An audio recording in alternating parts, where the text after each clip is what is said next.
Hello, and today we're going to be reviewing a very lengthy E.G.O, and of course that is going to be Faust's first ever Bob, and of course I'm talking about Everlasting. Faust's Everlasting E.G.O is of course a Bob, has a base of 4, a +5 coin, a +5 coin, a +5 coin, and a +5 coin. Attack of 1 and blunt damage, but having a 24 roll at max is not half bad. It actually takes the problem that Wingbeat Ishmael had and resolves it, which is pretty darn good, I'll tell you. But if your target speed is slower, then this unit deal +5 multiplied by the speed difference, percent more damage, maximum of 50% more damage. What the heck? Now before attack at the highest resonance, 3 plus highest resonance, of course, inflict tremor potency by 2 times highest resonance, maximum of 10. That's good. And the highest resonance is a sloth absolute resonance, then inflict tremor count by tremor potency inflicted, maximum of 10. Yikes. So pretty much you're getting a before attack. If you're doing the right thing, you get a free 10 count and 10 potency of tremor. That's good. Now, after attack, for the next 3 turns you lose 10 SP at the end of the turn. We'll get to why that makes sense, but we'll get to why it makes sense. On hit, you inflict 10 tremor potency and 10 tremor count. That's good. That is real good. On hit, you trigger Tremor Entanglement. Enter Tremor Everlasting. We'll get to that in a minute. On hit, trigger Tremor Burst. Then reduce the target's Tremor count by 1. Now, on your second coin, because all that was the first coin, on your second coin, you trigger Tremor Burst. Then reduce Tremor count by 1. You do it again. Trigger Tremor Burst and reduce count by 1. And then again, you trigger Tremor Burst and reduce count by 1. But on the last thing, on hit, you reduce the target's maximum speed by half next turn. Now, if you don't know what this means, usually identities or enemies, anything in the game, will have like a speed range, right? 3 to 7 or 2 to 8 or something like that, right? This pretty much means, let's say you have a 2 to 8 enemy, that means they're going to be rolling a 2 to like 4, which is such a solid thing to have, which is really just makes you go faster. But the passive of this E.G.O also does that, right? Running time. When its unit skill triggers a tremor burst on the enemy, gain 1 haste next turn. 4 times per turn, including E.G.O skills. Now, if you use this once and you use this again, you're actually going to be getting so much haste, it's not even funny. But let's go over that Everlasting Tremor, right? What it does is, when you hit someone with a coin effect or a skill effect that burst Tremor, then they have a chance to burst it again. And the chance to burst additional tremor is by the tremor potency. So, let's say you get, tremor potency is like what? You get it to like 99. You burst the tremor, and then you can burst the tremor again. You know, I'm not entirely certain if the tremor can stack, like you burst and you burst and you burst and if you can, oh my goodness, if you can do that, goodness gracious, some IDs and E.G.Os will love that. But onto the cost of E.G.O. As I said, we'll get onto it. You'll be losing 10, 10, and 10, right? Turn after turn after turn. But the additional cost of this is 10 sanity, so pretty good, right? Pretty good base cost. And having a 10 sanity cost means you might roll the heads and the heads and the heads and the heads. That's good. But the cost of it, I can't. Well, actually, the cost was pretty good for a Bob.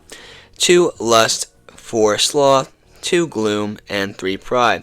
You know, that's not 10, or at least, no, it's above 10. Holy smokes, that's 11. I mean, you can't blame it, but you can blame it a little bit. And your resistances, you become Dirt to Wrath, Fatal to Lust, and you become ineffective to Sloth. Obviously, you would expect it, this light Sloth. Ineffective to Pride and Fatal to Envy. Now, I mean, it's not the best, but it certainly ain't the worst. Now, when you decide to code this E.G.O, which is a very good idea, it'll cost you 40 sanity instead of 10, right? A little bit different, but, you know. 36 is your base, -12 is the roll, blunt damage, and attack with a 3, right? Realistically, I mean, it's a 1 coin skill, let me get that out of the way. It's a 1 coin. If it was like 2 or 3, like, right? You're going to get 36 each time, because it's a corrosion of a Bob. You're going to be losing 40 sanity, right? You're not going to roll heads, I'll tell you that much, which is good. You don't want to roll heads in this scenario. But if you're faster than the target, then you deal 2.5 multiplied by the speed difference, percent more damage, maximum of 20%, right? A little bit less, which is odd. I feel like this should have a little bit more of a roof, a little higher roof than the Awakening, but I digress. Before attack, at 3 plus highest resonance, inflict tremor potency by the highest maximum resonance, which is maximum of 5, and you do the same thing for sloth absolute resonance. If that's the case, then you inflict the tremor count as well by maximum of 5. So, a little bit worse than the awakening, which also goes for your tremor infliction, right? On hit, inflict 5 tremor potency and 5 tremor count, but you still trigger tremor amplitude to tremor everlasting, which is good. And then you on hit trigger tremor burst, reduce count by 1. On hit trigger tremor burst, reduce count by 1. Or do it again, tremor burst, reduce count by 1, burst, reduce count by 1, and then on hit, the last hit, or the first hit, the only coin you have is hitting, so all these are on the first coin and only coin. You reduce tremor, or not the tremor. Well, you do reduce it a bunch, but this is not the case. You reduce the target's maximum speed by half next turn, right? That is pretty good, right? Pretty good corrosion, I'd have to say, right? I mean, it costs you a bunch of sanity to use. What, do you want to use this? Yeah, you do. Honestly, might just be worth to run a solo to corrode this a bunch and then, go crazy on them.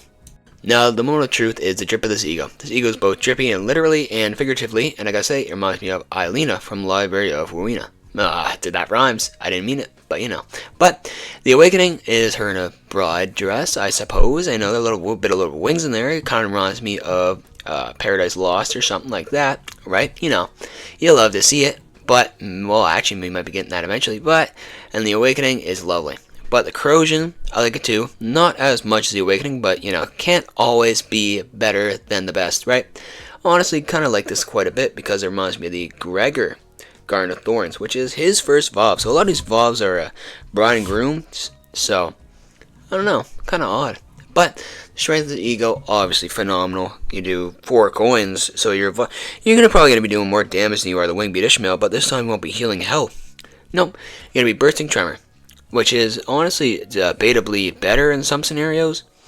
Not all scenarios, of course. Sometimes if you run a solo, you want the health, but you're also gonna be having a better roll. So honestly, this is probably just better than Wingbeat Ishmael, if I had to tell you. And I am telling you. The strength category, easy 10, easy peasy, good corrosion. Good corrosion has a good roll too, right? Good roll, especially for attack with a 3. And, you know, really good damage, I gotta tell you.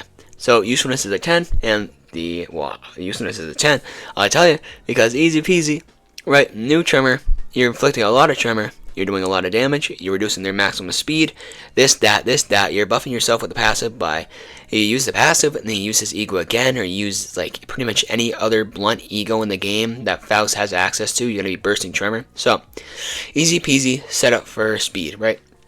You love to see it, and you love to get a easy peasy lemon squeezy 10. And that is about it for this E.G.O. Definitely a mouthful, I gotta say.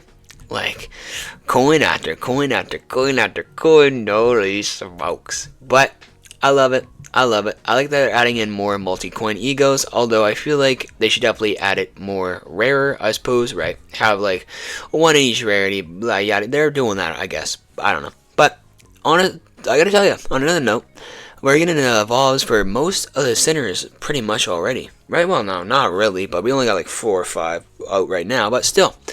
That is getting to almost half of them. And that means that an Aleph is coming soon, and oh boy.